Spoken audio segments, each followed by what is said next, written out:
As promised, let's get to the Sean P. Diddy Combs, who's not having a good week, to say the least.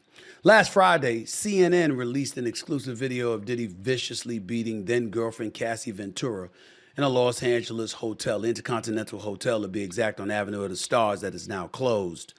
The video sent shockwaves throughout the world, which led to Diddy issuing there's no other way to put it, it was a weak-ass apology, on Sunday afternoon. And then yesterday, a new lawsuit was filed against the music mogul by Crystal McKinney, a model and former winner of the MTV show Model Mission. McKinney alleges in the suit that Diddy drugged her and sexually assaulted her at his recording studio in 2003. The suit goes on to say the music mogul, then 34, forced McKinney, who was 22 at the time, to perform oral sex. So that was the lawsuit. Now, there's even more bad news for Diddy. Late yesterday, and I would say this is really, really bad. Late yesterday, it was revealed that Curtis Jackson, you know him, 50 Cent, remember him? Reportedly has sold a docuseries on Diddy to Netflix, the largest streaming platform in the industry with nearly 270 million global subscribers. 50 has been promoting the docuseries and trolling Diddy incessantly on social media the last few months. Well, the docuseries will soon have a home on Netflix following a massive bidding war. Diddy's music has also been dropped now by Peloton. They want nothing to do with him. They won't be the only ones. There's no one that's doing business with Diddy that will continue to do so after that video came out. I know that some people have been of the mindset, and that's something that I will get into in a few minutes, about kicking the man while he's down. Ladies and gentlemen, to those people, I would say Diddy wasn't the one that was down on that hotel lobby floor or that hotel floor. Nor was he the one being kicked. He was the one standing doing the kicking. Think about what you're saying. See, we have to get to that. We have to understand that in situations like this, it ain't about Diddy. It's about his actions and the collateral damage it inflicted upon others. Cassie Ventura specifically, and those who are not guilty of such things, but have been associated with him in some capacity for years in such a manner that would make other people raise their eyebrow at those individuals because one would assume they must have known what was going on. Now, that doesn't mean they do or that they did. What it does mean is that when you have somebody caught red-handed committing such a vile, disgusting act,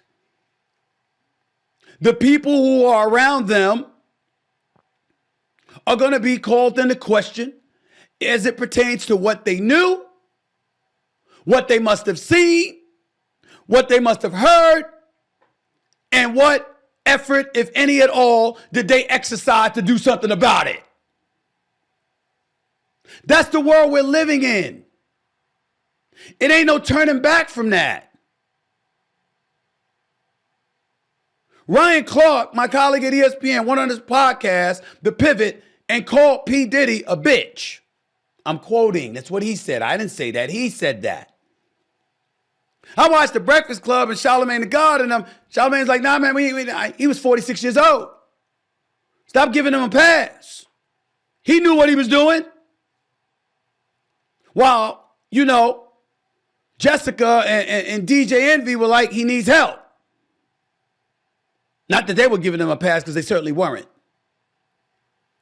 You got former bodyguards or whatever being interviewed by Piers Morgan, and they're talking about, no. There were incidents with him and his ex, Kim Porter, who's now deceased. You got people wondering what happened to Biggie. You got people wondering what really, really happened to Kim Porter. And then you got stars all over the place who will remain nameless, who were constantly seen in the presence of P. Diddy. You can't put an APB out for them right now. They can't be found. And people are wondering why about them when it's in all likelihood they're completely innocent of anything anybody might be thinking. But because of their association with him, that's what it is. And then you have folks looking at all the things that have transpired. And what's conspicuous, what's flagrant in everybody's eyes is you hear no one speaking up on his behalf. Before the video came out. So if they didn't speak up on his behalf before the video came out, you know what the next question is? Why? Did you know what was in the video? Did you know a video exists? Did you know what was happening? That's what people are thinking. I believe in second chances. I believe we all make mistakes. My biggest caveat, or I should say my biggest issue with Diddy, is that what he specifically apologized for is what he specifically lied about in testimony this past December, claiming that it was her and others trying to seek a payday.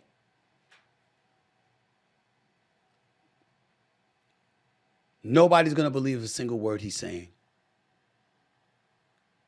And I think it was TMZ or somebody that saw him out with somebody else going for a walk, and he was coming back to his spot, and he just waved off the camera. You don't want to be seen on camera if you P. Diddy, don't go out in public. Because camera's going to roll everywhere he goes from now on. He might as well pull a Russell Simmons and leave the country. Seriously. Ain't no peace for him this way. I'm talking about in this country. Right now, it's bad. He might have his money, but that wasn't what P. Diddy was about. P. Diddy was about that cachet, that imagery. The fact that he rolled up. I mean, you saw the way he dressed. You saw the way he flossed. You know the parties. I know the parties he's thrown, all of that other stuff. Come on, y'all. He can't do that now. Hell with throwing a party. He can't go to a party. They'd stop the party if he showed up. That's how bad it is. I'm not joking about it. I'm not maligning him. I'm not insulting him or anything like that. I'm saying that's how bad it is. That's a fact. And we can't ignore that, no matter how hard we try. The problem is we try to ignore it.